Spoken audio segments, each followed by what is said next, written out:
Queridos, eu estou muito, muito feliz por estar com os irmãos nessa manhã, mas é uma felicidade para mim meio assustadora, porque gosto de abrir a Bíblia, gosto de pensar nela, gosto de compartilhar a cada domingo com a minha classe na escola dominical, mas também coube a mim ser ou estar nessa vice-presidência da igreja, e o pastor, isso não tem nada a ver com ser vice-presidente, mas o pastor tem delegado a mim a tarefa de substituí-lo na condução da mensagem, da palavra de Deus. E é óbvio que os irmãos não devem esperar o pastor Novaes aqui, porque eu sou bem diferente do pastor Novaes. Já perceberam isso, não? Ainda não perceberam? É só perceber o gesto que os surdos fazem para os pastor Novaes. Eu não sei porque eles fazem assim, pastor Novaes, e fazem assim para mim, porque eu só tinha cavanhaque, fazem assim para mim. Agora eu já estou com a barba branca e tal, mas eu acho muito interessante isso. E por que eu estou falando isso? Abra sua Bíblia lá no livro de Colossenses, no capítulo 1, porque eu gosto de aprender da palavra e anoto, obviamente, como alguns irmãos fazem também, as mensagens que são ministradas aqui, que têm sido bênção para mim, e eu tenho certeza que para muitos dos irmãos aqui. Nessa última série de mensagens, o pastor Novaes desenvolveu as mensagens do Queremos Fazer Mais, baseado na carta de Paulo aos Efésios. E ele baseou praticamente 5 mensagens dele, fundamentadas em Efésios capítulo 4. E a cada domingo eu fui anotando as anotações do pastor. E quando foi se aproximando o período de férias, eu conversei com o pastor e falei: pastor, eu estou com uma proposta de ser o contraponto da sua mensagem. Aí ele falou: faz o que você quiser. Eu falei: não, o que eu quiser não, que o senhor deixar. Então eu conversei com o pastor, e como ele apresentou para a gente a vocação, a unidade, a diversidade, a maturidade, baseado na carta de Paulo aos Efésios, qual seria o contraponto disso? O contraponto disso é a carta de Paulo aos Colossenses, porque se Efésios fala da igreja como corpo de Cristo, Colossenses, que foi escrita mais ou menos na mesma época, vai falar de Cristo, cabeça dessa igreja, desse corpo. Veja que coisa interessante, Paulo vai dizer aos Efésios que a igreja é o corpo de Cristo, é Cristo agindo na sociedade. Mas Colossenses vai dizer que Cristo só age na sociedade pela igreja, porque é Ele a cabeça da igreja. Vejam como as coisas se complementam, e eu quero contextualizar, os irmãos já entenderam, pessoal inteligente aqui, já entenderam qual é a linha de raciocínio, e eu quero desenvolver, diferente do pastor, passear pelo livro todo, o livro imenso, de 4 capítulos apenas, são 4 domingos, então a gente vai um capítulo a cada domingo, como a gente tem feito às quartas-feiras também, com 1 João, estou tentando fazer isso com a carta de Paulo aos Colossenses. A maioria das cartas escritas por Paulo, a maioria delas, elas foram escritas por Paulo para pessoas que ele conhecia, com quem ele convivia. 2 delas, Paulo não tinha acesso àquela comunidade. A primeira delas é uma igreja grande, a igreja de Roma, a carta de Paulo aos Romanos. Ele desejava ir lá e escreve, então, a carta aos Romanos, dizendo do desejo de ir ter com os irmãos, e ele vai quase que fazer uma introdução da chegada dele a Roma. Ele foi a Roma, mas já foi para morrer. A carta de Paulo aos Colossenses, se você olhar no capítulo 1, e a gente só vai ficar no capítulo 1, a carta de Paulo aos Colossenses é muito diferente, porque a carta de Paulo aos Colossenses, se você quer anotar e não quiser anotar nada, só guardar isso, eu já estou feliz. A carta de Paulo aos Colossenses é o maior tratado cristológico que a gente tem na Bíblia. O que é tratado cristológico? Parece palavra difícil, né? De cristológico, Cristo ali, ó. É o maior tratado que fala sobre a importância e o destaque de Cristo nas Escrituras. E a cidade de Colossos era uma cidade pequena. É fácil de entender isso. Imaginem quando começaram a construir o BRT, as casas que ficavam no caminho do BRT foram tiradas, né? O pessoal foi desapropriado. E as casas que ficam próximo ao BRT ou a uma estação, obviamente tiveram uma certa valorização, porque o acesso é fácil. Então, a cidade de Colossos era uma cidade, antes da implementação do Império Romano, uma cidade muito destacada. Inclusive o nome Colossos vem daí, não é Colossos de colossal, de forte, mas é um nome que tem a ver com a lã que se produzia nessa cidade. A cidade ficava num vale do Rio Lico, ficava lá na Ásia Menor, e tinham cidades muito famosas à volta dela. Por que eu estou falando do BRT? É porque as cidades, as estradas romanas passavam por determinados caminhos. E Colossos ficou jogada um pouco de lado porque até hoje as ruas de Roma estão lá e as estradas de Roma passavam agora por Hierápolis e não mais por Colossos. Entenderam isso? Então a cidade era uma cidade muito frágil, muito pequena, mas já havia sido uma cidade muito próspera por causa da lã que ela produzia. Imagine uma montanha e aí desce o vale, e essa parte de baixo do vale aqui é uma cidade muito interessante para cuidar, para criar das ovelhas, e aquela lã tinha um nome que parecia coisa de Colossos, então botaram o nome da cidade de Colossos, pela lã que se produzia lá em Colossos. As lãs de Colossos eram extraordinárias e a indústria têxtil muito famosa naquela época. Acima da cidade tinha Hierápolis, que até hoje é uma cidade que não tem esse nome, o nome é outro. Depois você pode olhar na Turquia, lá, vai no Google e procura lá, Hierápolis, você vai perceber que é uma cidade onde tem águas frias, lá em cima, geladas, lá em cima da montanha, as águas geladas, e tem piscinas, coisas lindas lá, que as pessoas ficavam lá em cima em Hierápolis. E ali em Colossos as águas já eram mais quentes, porque tinha um vulcão ali perto. E embaixo dessas cidades tinha a cidade de Laodiceia, que você já deve ter ouvido falar, que não é quente nem frio, mas é morno, porque as águas frias vinham, passavam, misturavam com as águas quentes e ficavam águas mornas. É só para você entender como é que ficava isso na região da Frígia. É isso. Como é que nasceu essa igreja de Colossos? Em Atos capítulo 2, na descida do Pentecostes, você vai ver que tem crentes que vinham da Frígia, daquele lugar. E muito provavelmente, não há uma conclusão teológica com relação a isso, mas muito provavelmente Epáfras é a pessoa que funda aquela igreja, que está aí, no capítulo 1. Abra sua Bíblia e deixa aberta lá. Epáfras começa aquela igreja lá. E aí Epáfras, que era ajudante de Paulo, vai começar aquela igreja, vai encontrar-se com Paulo, e ao encontrar-se com Paulo, vai falando dos problemas que existiam dentro da igreja.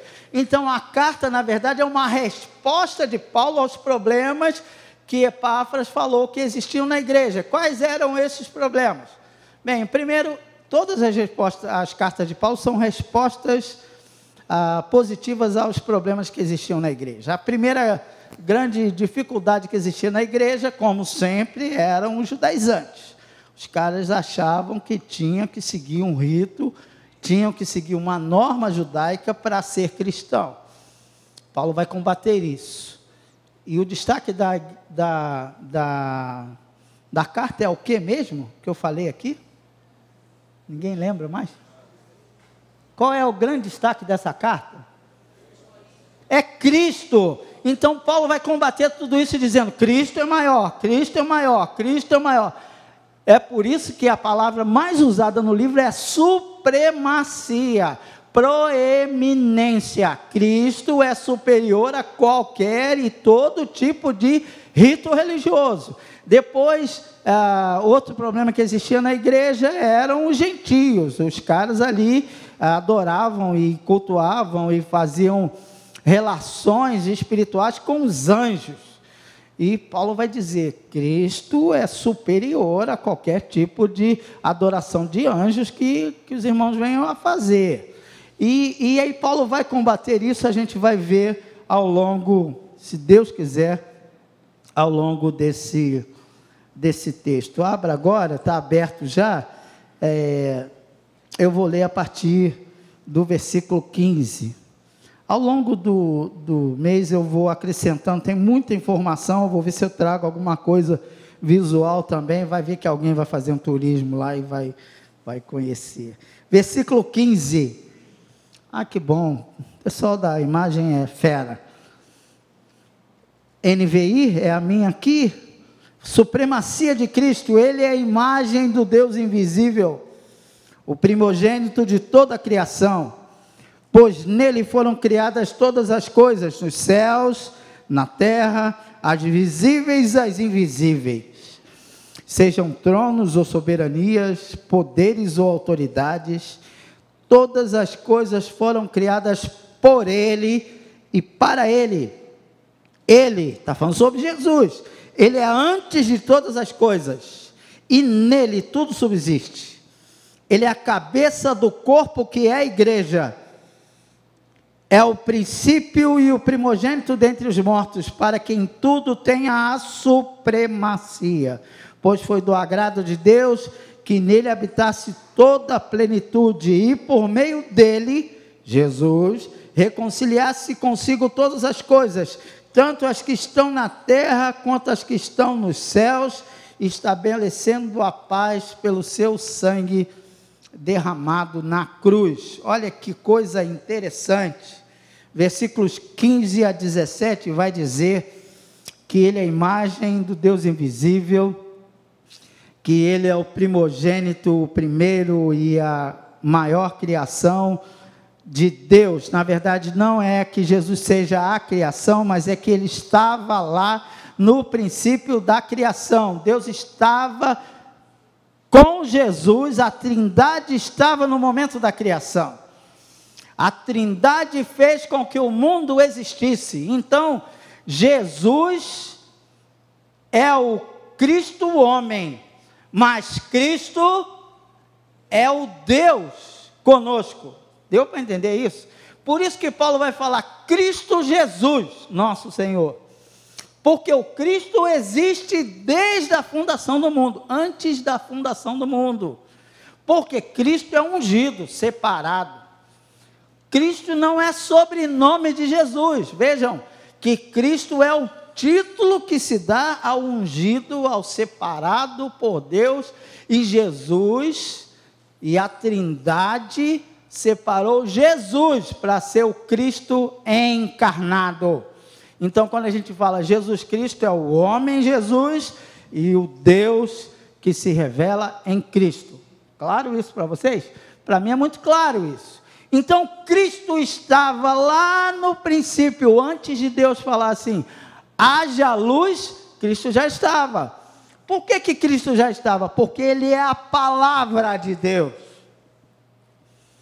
Quando a Bíblia diz assim, e disse Deus, se disse, falou, se falou, usou palavra, se a palavra faz nascer e faz brotar vida, é Jesus. Toda palavra que brota, que faz nascer vida, tem um pouco de Jesus dentro de si. Toda palavra que sai da boca e serve para a bênção, tem um pouco de Jesus dentro de si. Então, a primeira coisa que a gente pode aprender com isso é que tudo começou nele. Tudo que existe começou em Cristo. E a criação é uma relação de afeto entre a Trindade. Vocês percebam o que Paulo está falando nesse tratado cristológico? Eu li, se algumas Bíblias têm um recuo, não sei se você percebeu, as Bíblias impressas, é claro, tem um recuo no texto que é diferente do resto do bloco. Alguém sabe, alguém tem dificuldade de entender isso? Tem um texto corrido, de repente tem um recuo e vai um pouquinho mais para a direita, mostrando que aquilo ali provavelmente é um hino cristológico de Paulo. Então, ou que Paulo está citando, nesse hino está muito claro que tudo começou nele, e é uma relação da Trindade, porque tudo foi criado, como é que diz o versículo? Por ele e... Então, uma relação de Deus, do Espírito Santo e do Filho, dizendo que vamos criar o mundo, mas como vamos fazer? Vamos dar o mundo ao homem, a liberdade de fazer escolhas, mas esse homem pode escolher não ficar conosco. E se isso acontecer? Não, Jesus se prontifica, Cristo se prontifica, vem aqui para morrer no nosso lugar. Então, antes de haja luz, houve toda essa relação de que tudo foi criado por Ele e para Ele. Olha que coisa linda. Então, a primeira coisa é que tudo começou nele. Mas versículos 18 a 20 vão dizer, olha lá, Ele é a cabeça do corpo, que é a igreja, o princípio e o primogênito dentre os mortos, para que em tudo tenha supremacia, pois foi do agrado de Deus que nele habitasse toda a plenitude. Tudo que existe no mundo encontra propósito em Cristo. Tudo que existe no mundo encontra sentido na pessoa de Cristo. Eu olho para algumas pessoas aqui que eu conheço a história e eu fico imaginando, só Cristo para fazer um negócio desse, para transformar aquela pessoa perdida numa pessoa referência para as pessoas que são à sua volta, porque o ser humano foi criado para o louvor da glória de Cristo, de Deus. Então, o ser humano só consegue propósito quando está afinado com Deus. E como é que o ser humano vai se afinar com Deus? Usando diapasão, negócio de música, tem aquele negócio, antigamente tinha quarteto, e os caras vinham cantar a capela é sem acompanhamento, vinham cantar a capela e assoprava um negocinho, eu sempre ficava curioso com aquilo, lá e assoprava aquele negócio que era o tom, e aí cada um cantava no tom, na verdade aquilo ali é que dizia em que jeito, qual era o tom que o pessoal ia cantar. Então é como se Cristo fosse o diapasão, Ele é a referência, por onde vamos seguir. Então tudo encontra propósito em Cristo. Se a sua vida ainda não tem sentido, não tem propósito, vou te dizer, Cristo é o propósito para a sua vida. A natureza só encontra propósito em Cristo. E a gente destrói a natureza. A gente começou cantando aqui aquele lindo hino, flores e frutos, as coisas que Deus fez, tudo é maravilhoso, tudo é grandioso, mas tudo isso foi feito por Ele e para Ele, então encontra propósito nele. Então a gente canta, grandioso és tu, porque tudo tem propósito nele, mas nós conseguimos destruir a obra linda de Deus por causa do pecado, e a gente reclama, da chuva, a gente reclama de toda a destruição, a gente reclama do calor, que na verdade o calor, as chuvas, a destruição, é porque a gente desmata tudo, e aí perde-se o equilíbrio. Então tudo não apenas foi criado por Ele, tudo começa nele, mas tudo encontra propósito nele. Ele não apenas esteve lá, mas Ele dá sentido às coisas. Se alguma coisa está sem sentido, se seu relacionamento conjugal está sem sentido, falta Cristo. Se seu relacionamento interpessoal está com dificuldade, falta Cristo. Falta Cristo. Se a igreja tem dificuldade, falta Cristo. Às vezes agimos, fazemos muitas coisas, mas falta Cristo. Cristo é a cabeça, ou cabeça da igreja. Então tudo começou nele, tudo encontra propósito nele. Verso 17 vai falar que tudo é mantido por ele. Veja o que diz 17: ele é antes de todas as coisas e nele tudo subsiste. Tudo também é mantido por ele. Ele não deu corda no relógio e deixou para lá. Não. Tudo encontra propósito nele e ele se envolve e continua se envolvendo com essa criação dele. Ele não apenas mantém, mas ele sustém toda essa criação. E é claro que Cristo é manifestação da graça de Deus, porque se Cristo não estivesse aqui, se Cristo não estivesse manifesto aqui, o pecado já teria destruído a gente, mas é a graça de Deus que mantém a gente como a gente está. Mesmo o mais indigno dos pecadores tem sobre si fragmentos da graça de Deus. As coisas foram criadas por Ele, tudo encontra propósito nele, e tudo é mantido por Ele, porque Ele é a imagem do Deus invisível. Ele é um Senhor gracioso, que dá uma segunda chance, por isso mantém tudo, esperando que o seu coração se abra para Ele fazer a transformação que Ele quer fazer. Tudo é dele, tudo é por Ele, e tudo é para Ele. Mas, como o pessoal do louvor cantou aqui, pule lá para os versículos 26 e 27. Paulo vai mostrar que Cristo é o centro da salvação, que Cristo é o centro da criação, que Cristo é o centro da reconciliação, que Cristo é o centro da igreja, porque é a cabeça que resolve como nós vamos nos comportar, porque se a sua cabeça estiver afetada negativamente, tudo está ruim, você sente dor em tudo que é lugar, mas se você está bem com a sua cabeça, se você está bem com Cristo, você consegue força e consegue fé. Cristo é a cabeça orgânica, governante, a cabeça da igreja, mas isso a gente vai pensar mais na frente. Pense com a sua própria cabeça. A sua cabeça é Cristo? Se a sua cabeça é Cristo, como Paulo vai dizer lá aos Romanos, você deve ter a mente de Cristo, afinada com Cristo. Porque meu braço não pode se mover se a minha cabeça não falar para ele, mexa-se.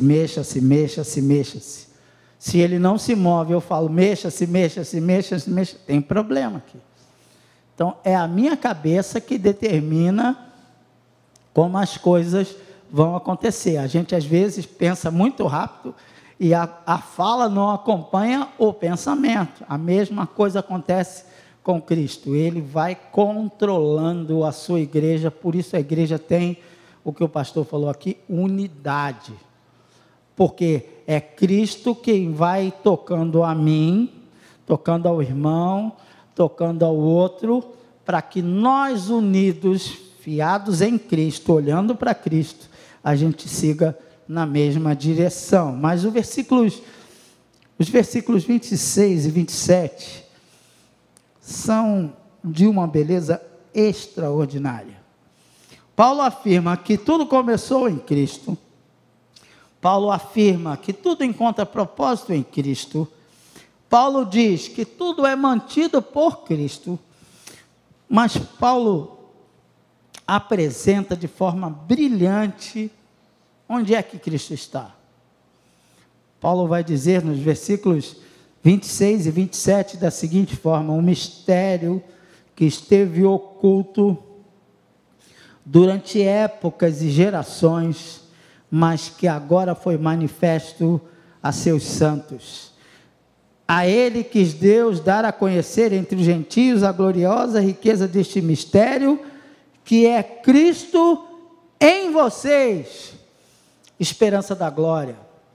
Esse Cristo Criador, esse Cristo sustentador, esse Cristo gracioso e mantenedor, não está lá, Ele está aqui, dentro de mim. Isso é um milagre. Como é que Deus se faz presente dentro de uma pessoa tão limitada como eu? Como é que Deus se faz presente numa pessoa tão limitada quanto você?